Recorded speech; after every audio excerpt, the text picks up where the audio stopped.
नमस्ते, हमेशा खुश रहो बिटिया। I am JVN Dr. Anamika Aharwal, Associate Professor in the Department of Science and Technology at Jayoti Vidyapeeth Women's University, Jaipur. Today I am going to take the lecture on the topic workflow management. So, here in this workflow management, uh, workflows means what? If we are processing something means data is transferring. Okay, something is transferring means there's a process which is going on continuously. Okay, so means in this workflows coordinating execution of multiple tasks which are performed by different processing entities. So a task defines some work. Okay, so this task, so for this work to be done, okay, and this work to be done and then after can be specified in a number of ways like textual descriptions in a file or email, forms, message or computer program. Next means the processing entity that performs the task may be a person or a software system. Example mailer application, program or DBMS. Another is the specification of a workflow. This involves describing those aspects of its task and processing similarity that are relevant to controlling and monitoring uh, controlling and coordinating the execution, because for the flow coordination is very much important. Moreover that controlling is because if you are not controlling the thing, that means workflow is not happening in a right way. It might be possible, there is a chances of that. Okay, so it also requires specifications of the relationship among tasks and their execution requirements. So these can be specified using a variety of software paradigms. And what are these? Like rules, constraints or programs.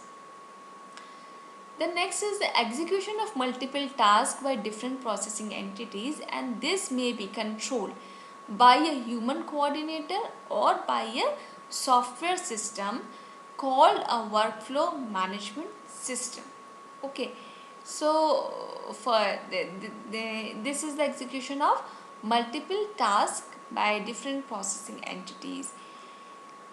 The models of workflow are like, the models are totally based on the ideas browsed from operating system like job control language, long running activities and other transactions model.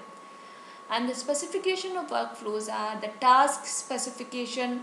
Execution structure of each task is defined by providing a set of externally observable execution states and a set of transitions between these states. Characteristics of processing entities relevant for task execution requirements may be defined. Another is a task coordination requirement. Here specification is there, then coordination requirements. Okay, in this coordination requirement, these are expressed as inter-task execution and data flow dependencies and termination conditions uh, of the workflow statistically or dynamically. Execution correctness requirements are defined to restrict the execution of the workflows to meet application specific correctness criteria, including failure atomicity and execution atomicity requirements, and workflow concurrency control and recovery requirements. So there are basically three here for specification. specification, coordination and correctness are required. Okay, and for this there are basically three implementation approaches. And what are these approaches? First is the embedded approach, second layering approach, and the third one is the approach providing limited to the workflow management. In the embedded approach, means embedded means was many things which are embedded into one. So this requires and exploits significant support from the processing entities for specification and enforcement dependencies. And if we are talking about the layering approach, means implements workflow control facility on top of uniform application level interfaces to entities by developing modules to support intertask dependencies and other workflow specification. The third one is the approach providing limited workflow management facility.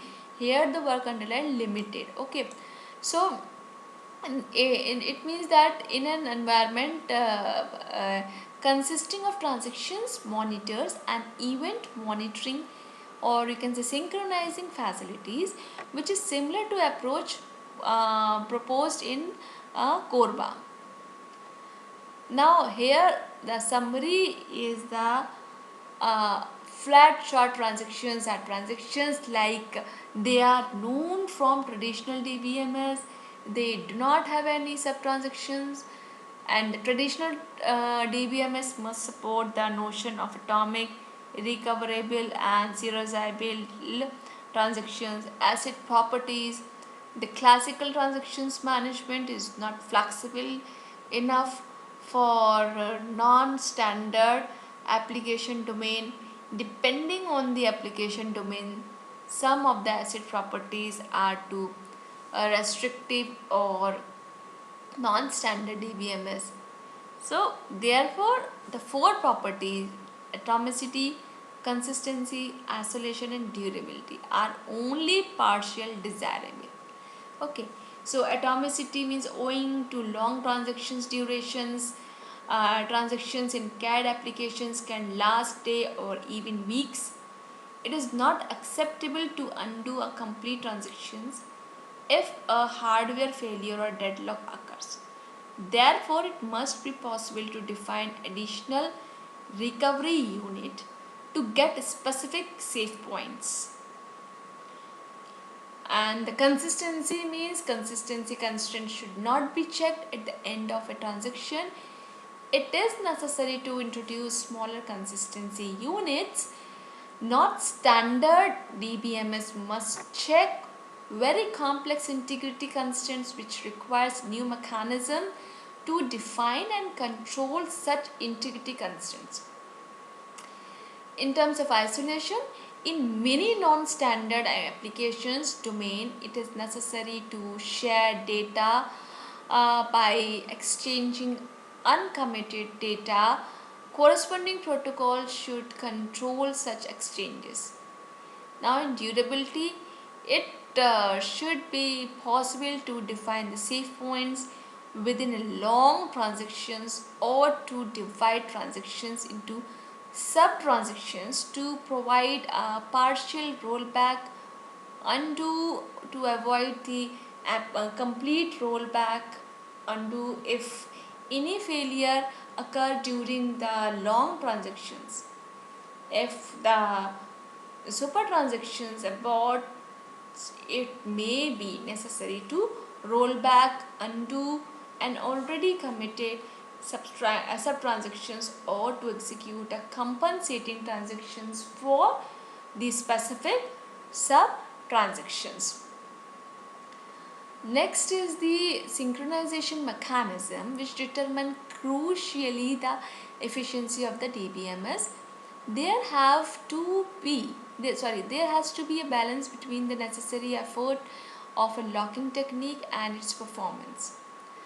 Optimistic synchronization mechanisms are not suitable for long transactions because access conflicts are first recognized at the end of a transaction, which might cause a rollback. that might destroy the work of weakness. And the standard DBMS should support cooperative work more directly by providing and enforcing a wider variety of log types. Example, object logs, then the customary read write logs.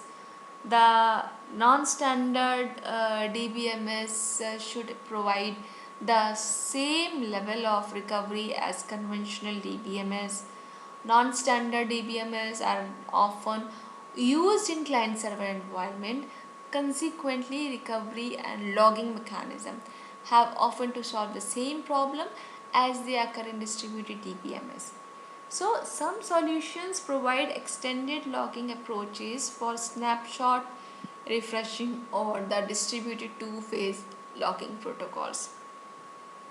So, this is all about today's session, and this session powered by digital version 2.0 Jyoti Vidyapeeth Women's University Jaipur. Hope you are satisfied with my digital session. If you have any query, please mention in comment box. I will resolve it. Thank you.